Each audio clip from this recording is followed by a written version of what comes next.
Ada quote menarik dari Thoreau. Ini dulu ya, yang dalam diri. What lies behind us and what lies ahead of us are tiny matters compared to what lies within us. Apa yang ada di belakang kita dan apa yang ada di depan kita itu lebih sepele, lebih tidak penting dibandingkan apa yang ada dalam diri kita. Jadi dunia sekeliling kita itu tergantung diri kita. Jadi mungkin kemarin kita belajar teori tentang mindset itu ya. Ngajinya sih seperti ini. Tapi apakah nyaman ataukah tidak nyaman, enak ataukah tidak enak, itu biasanya tidak tergantung situasi di luar diri kita, tapi tergantung suasana diri kita, kondisi diri kita.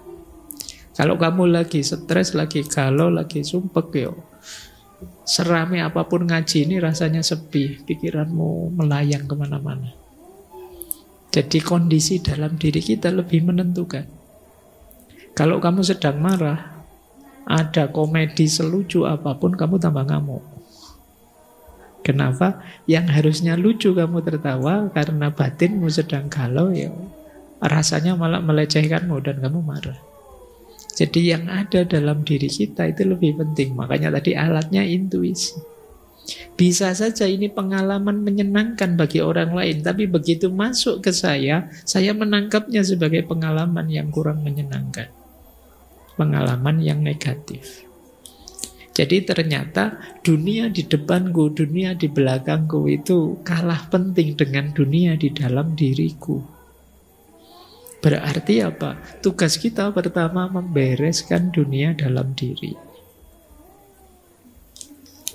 Ya entah gimana caramu untuk membereskan dunia dalam diri. Makanya Thoreau juga bilang, keindahan dalam diri kita lah yang memungkinkan kita mengenali keindahan di sekitar kita. Jadi diri kita indah dulu, baru kita bisa mengapresiasi, meresepsi keindahan di sekeliling kita. Kalau diri kita belum indah, melihat alam yang indah, sementara jiwa kita rusak, misalnya kacau, ya keindahan alam itu tidak akan kompatibel dengan diri kita. Ketika tidak kompatibel, ya kita tidak bisa menemukan keindahannya. Ya kalau kita sedang kayak tadi loh, sedang marah seperti tema minggu lalu itu, sedang panas-panasnya marah, meskipun kamu ada di pinggir laut yang begitu indahnya, atau di atas gunung, kamu sedang muncak terus nonton sunrise, tapi kalau kemarahan itu masih meletup dalam dirimu, ya sunrise nggak sunrise-sunrisean. Pikiranmu kan mesti gitu. Ayolah ke laut, Allah ndak laut-lautan. Kenapa? Jiwamu sedang tidak kompatibel dengan keindahan yang ada di luar dirimu. Jadi hanya diri yang indah yang bisa mengapresiasi keindahan. Makanya kadang-kadang kan kamu heran, Pak, orang-orang kok suka ya dengan itu, saya kok tidak. Jangan-jangan jiwamu tidak kompatibel dengan yang sedang disukai banyak orang. Jadi kuncinya tetap dalam diri kita. Baik, jadi keindahan diri kita lah yang memungkinkan kita mengenali keindahan di sekitar kita. Intuisi tadi menurut Thoreau harus kita arahkan sebagai jalan untuk menangkap kebenaran dalam hidup. Penting bagi kita untuk hidup dalam kebenaran. Ini sebenarnya di konsep semua filosof juga begitu. Teman-teman juga ngerti di banyak teori filsafat yang fokus pada kebenaran. Thoreau juga begitu, intuisi, alat kita untuk menangkap kebenaran. Makanya dia bilang, ada quote terkenal sekali dari Thoreau, bukan cinta, uang, atau ketenaran, berikan padaku kebenaran, kata Thoreau. Kenapa? Ini sebenarnya masuk akal saja sih. Begitu kita memegang kebenaran, cinta akan hadir. Ketika cinta akan hadir, ayo kita akan sangat serius menjalani hidup kita. Kita akan memberikan yang terbaik untuk hidup kita. Saat kita memberikan yang terbaik untuk hidup kita, apalagi sekedar uang, pasti dia akan datang. Kalau uang sudah datang, betapa hidup kita berlimpah ruah, betapa hidup kita banyak berguna untuk orang lain, ketenaran juga pasti datang. Jadi kalau di Jakarta ada sultan ini, sultan mana, nah, kamu bisa bikin sultan daerahmu sendiri. Jadi dengan uangmu, dengan ketenaranmu, diawali dari cintamu, tapi basicnya kebenaran. Kalau kalian hanya mencari uang dan ketenaran, pasti kalian tidak akan dapat kebenaran juga cinta. Kalau kalian hanya cinta saja, tanpa peduli kebenaran, kalian akan jatuh pada falling in love, tapi tidak mampu standing for love. Kamu benar-benar jatuh sudah. Itu gunanya kebenaran. Maka kata Turo, beri aku cinta, bukan uang, bukan ketenaran, tapi beri aku kebenaran. Kalian mau belajar ngaji filsafat sampai edisi 400 sekian, itu kan sebenarnya hidden di baliknya kamu ingin hidup dengan benar. Maka jangan lupa, inilah sebenarnya yang kita kejar. Mungkin nanti kalian tanya, apa sih Pak kebenaran itu? Definisinya luas, sulit, tidak karu-karuan.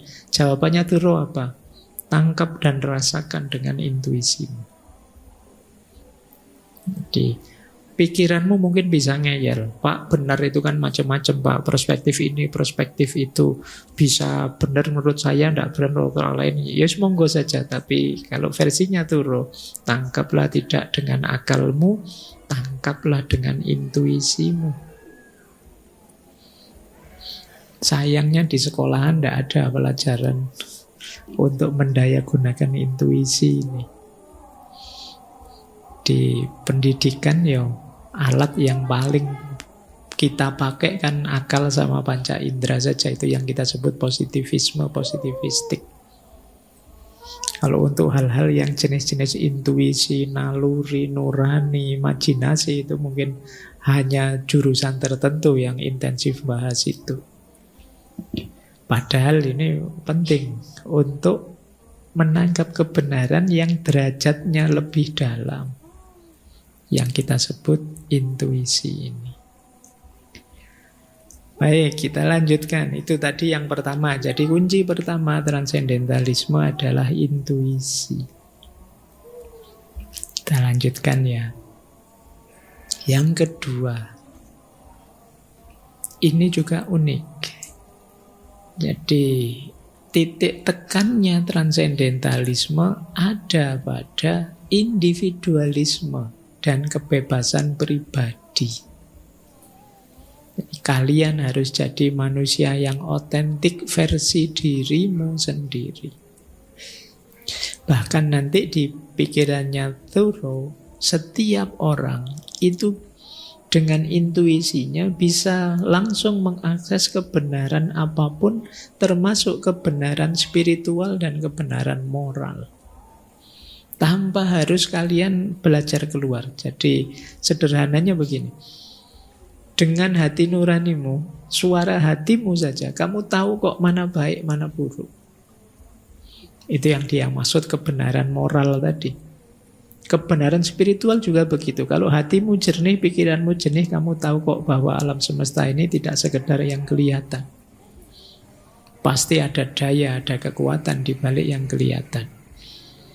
Jadi ini menunjukkan bahwa diri kita sebagai individu itu sebenarnya sudah powerful, sudah luar biasa untuk menemukan kebenaran, bahkan tanpa bantuan eksternal, tanpa harus kalian diberitahu atau diberi buku apa. Kalian tahu kok kalau bohong itu jelek, kalian tahu kok mengkhianati orang itu jahat.